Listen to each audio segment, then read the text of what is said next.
বিপিনুল হক নূরকে আমি খুব পছন্দ করে, শুধু পছন্দ করে না, অনেকটা ভালোবাসি। কেন এতটা ভালোবাসি জানেন? যখন স্বৈরাচারী শেখ হাসিনার বিরুদ্ধে কেউ কথা বলার সাহস করত না, তখন ওনার অন্যায়ের বিরুদ্ধে বাঘের মতন গর্জন করে রুখে দাঁড়িয়েছেন,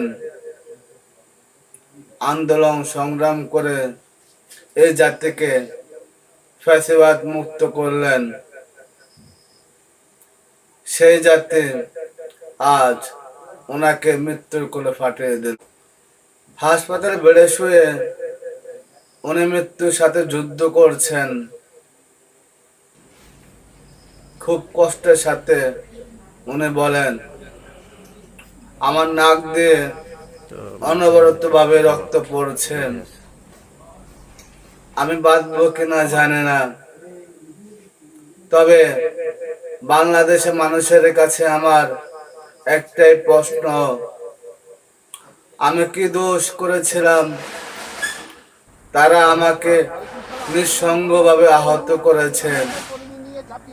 আমি চেয়েছিলাম বাংলাদেশকে পুনর্গঠন করতে, কিন্তু যাতে আমাকে মৃত্যুর কোলে পাঠিয়ে দিল।